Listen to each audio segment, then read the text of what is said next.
Good afternoon, dear students. Today we are going to discuss about most important part of calculus, which is integration. First, we have to know about what is the integration.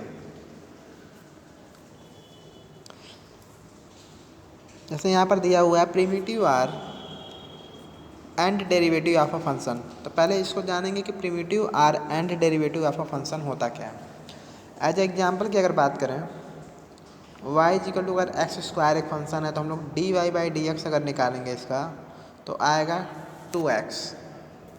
क्या आएगा ये 2x आएगा।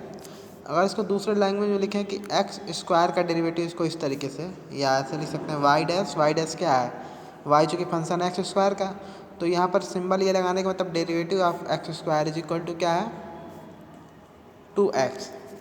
तो जो ये x square है या जो ये वाई मेरा फंक्शन है उसको प्रिमिटिव फंक्शन या एंट डेरिवेटिव फंक्शन बोलेंगे किसका 2x का, इफ़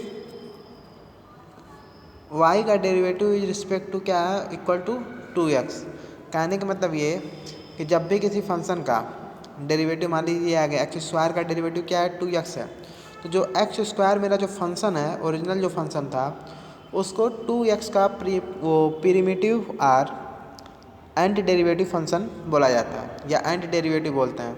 या एंट डेरिवेटिव का आशा क्या वो सिंपल आशा क्या है अगर कि अगर एक्स स्क्वायर 2x हो रहा है तो ये 2x क्या होता है डेरिवेटिव ऑफ एक्स स्क्वायर होता है और x square ant derivative of 2x होता है। ऐसे सिंपल मीनिंग आप समझ सकते हैं कि एक्स स्क्वायर क्या होता है प्रिमिटिव ऑफ 2x या antiderivative x square and derivative of 2x। तो ये पहले हमको जानना जरूरी है। तो अब फंक्शन फाई ऑफ एक्स, एक फंक्शन दे रहा है कह रहा है phi of X is called a primitive or anti derivative या एंटी डेरिवेटिव शॉर्ट फॉर्म में या anti derivative of a function F X if ये जो फाई डैश एक्स यानी डेरिवेटिव ऑफ फाई एक्स है वो equal to F of X अगर है, यानी फंक्शन एफ फाई एक्स का हम लोग डिफ्रेंशिएट किए और वो वैल्यू आ गया एफ एक्स के बराबर, तो इस जो फंक्शन फाई ऑफ एक्स को इस एफ एक्स का क्या बोलते हैं प्रिमिटिव आर एंटी डेरिवेटिव। इतना क्लियर है। And let phi X be a primitive of a function F X and let C be an constant, और एक मान लीजिए फाई एक्स हमारा प्रिमिटिव फंक्शन हो गया और सी क्या है कांस्टेंट। अब कांस्टेंट में कुछ भी हो सकता है जिसको हम डिफ्रेंशिएट करने पे जीरो आ जाए, तो ये कांस्टेंट कुछ भी हो सकता है। तो सिंपल सी बात है, अगर मान लीजिए हमको डी डी एक्स करना है एक फंक्शन फाई एक्स का और प्लस साथ में क्या है कांस्टेंट है, तो इसका आंसर क्या आएगा। तो सी तो जीरो हो गया, आंसर क्या आएगा फाई डैश ऑफ एक्स ही आएगा और फाई डैश एक्स किसके बराबर था एफ एक्स के बराबर था। बस यहाँ पर समझाना ये चाहते हैं कि जो प्रीमिटिव होता है किसी फंक्शन का एफ एक्स का जो प्रीमिटिव फाई एक्स बोल रहे थे वो फाई एक्स भी हो सकता है फाई एक्स प्लस सी भी हो सकता है, यानी इनफाइनाइटली में नहीं हो सकता, क्योंकि जो कांस्टेंट यहाँ पर है वो कांस्टेंट कुछ भी हो सकता है, हम कुछ भी रख सकते हैं जिसका डिफ्रेंशिएट करने पे जीरो आया। एज एग्जांपल की बात करें जैसे y equal to X square, जो मेरा y वाला फंक्शन है एक्स स्क्वायर, वो 2x के लिए प्रीमिटिव का काम करेगा यानी प्रीमिटिव बोला जाएगा। तो क्या एक्स स्क्वायर प्लस 5 भी प्रीमिटिव होगा 2x का, तो बिल्कुल होगा, क्योंकि एक्स स्क्वायर प्लस 5 का जब डिफ्रेंशिएट करेंगे तो क्या आएगा 2x ही आएगा। एक्स स्क्वायर प्लस 5 एक मान लीजिए ये लिख दिए, तो क्या ये इसका प्रीमिटिव होगा, बिल्कुल होगा, क्योंकि 5 भी हमारा क्या है कांस्टेंट है। तो इस तरीके से किसी फंक्शन के हम लोग इनफाइनाइटली मेनी प्रीमिटिव या एंटी डेरिवेटिव निकाल सकते हैं, यानी कि वो ढेर सारे हो सकते हैं, तो ये बात ध्यान रखेंगे हम लोग। तो इस तरीके से अगर एक जनरल फॉर्म में बोला जाए कि किसी फंक्शन एफ एक्स का अगर मान लीजिए phi dash of x equal to यानी derivative of phi x equal to F x है, तो कोई पूछे एफ एक्स का प्रीमिटिव होगा क्या, तो जनरल फॉर्म में हम बोल सकते हैं फाई ऑफ एक्स प्लस सी। सी क्या है कांस्टेंट है, अब वहाँ कांस्टेंट अगर जीरो होगा तो सी की जगह जीरो लिख सकते हैं, कांस्टेंट अगर 2a होगा तो 2a लिख सकते हैं, मान लीजिए 5 है तो 5 लिख सकते हैं, कुछ भी लिख सकते हैं। इसलिए जनरल फॉर्म में जो प्रीमिटिव या एंटी डेरिवेटिव लिखते हैं वो इस तरीके से लिखते हैं फाई एक्स प्लस सी के फॉर्म में।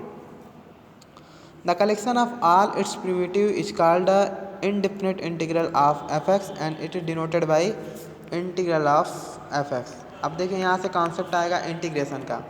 तो कह रहा है कि collection of all the primitive function, collection of all the primitive function मतलब फाई एक्स प्लस कांस्टेंट जोड़ दिया। अब कांस्टेंट क्या है हमको नहीं पता, ये तो 100% कन्फर्म है, लेकिन ये कन्फर्म नहीं है, इसलिए जो ये वैल्यू आता है उसको बोलते हैं क्या, इनडिफिनिट इंटीग्रल ऑफ किसका, एफ एक्स का। एफ एक्स क्या था हमारा, चूँकि phi dash of x equal to F X था, और ये जो फाइव एक्स है इसका प्रिमिटिव है, चूँकि कांस्टेंट जोड़ दें तो जनरल फार्म हो गया।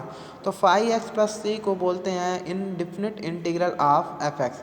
अब इंटीग्रल का कॉन्सेप्ट क्या है, तो बस इतना समझिए, integral is just opposite to the differentiate of a function, यानी जस्ट इसका उल्टा होता है, inverse of differentiation. Integral is the inverse of differentiation. तो जो भी कलेक्शन है उसको क्या बोलेंगे हम लोग, इंडिफिनिट इंटीग्रल बोलेंगे। एंड डिनोटेड बाय, और उसका सिंबल इस तरीके से लिखते हैं, इंटीग्रल साइन ये लगा दिए, integral sign F of X जो हमारा फंक्शन था, ये इंटीग्रेंड है किसके, with respect to D X. क्या वैल्यू हमारा आया, phi of x plus C, ये हमारा आंसर आ गया, फाइव एक्स प्लस सी, जो कि प्रिमिटिव या एंटी डेरिवेटिव है। नाउ इस तरीके से अगर हम लिखना चाहें, D D X of phi X plus C is always,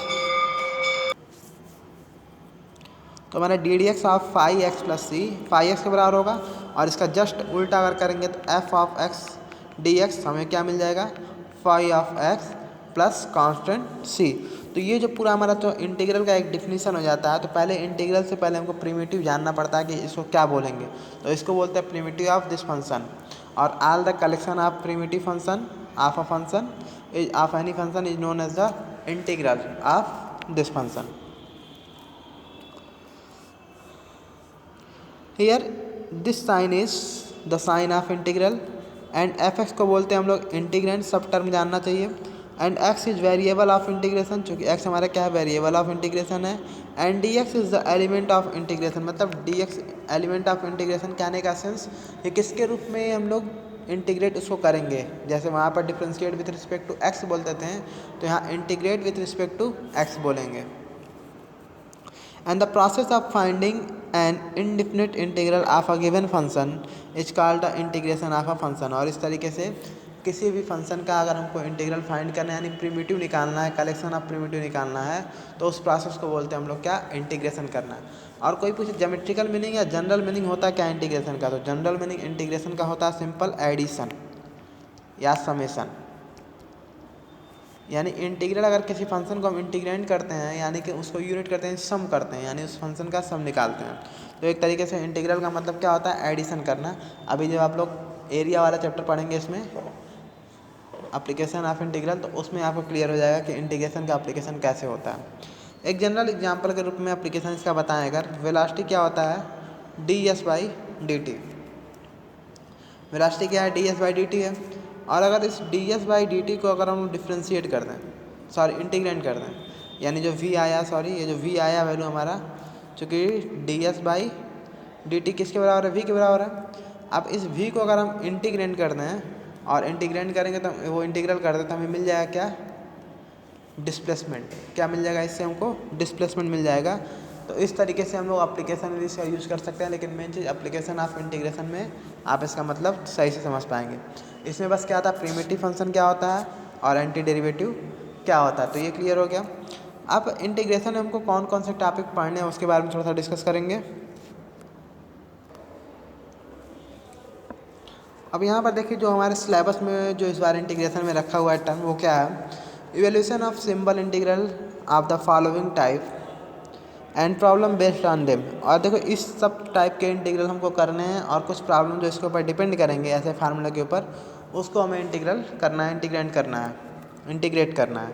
जैसे पहला जो दिया हुआ हमें इंटीग्रल में d x upon x square plus minus ए स्क्वायर, यानी हो सकता है x square plus a square दिया रहा है या एक्स स्क्वायर माइनस ए स्क्वायर दिया रहा है। तो जब इस टर्म का दिया रहेगा तो उसको इंटीग्रेट करेंगे कैसे, तो एक जनरल फार्मूला मिल जाएगा हमको, उसके थ्रू कर सकते हैं।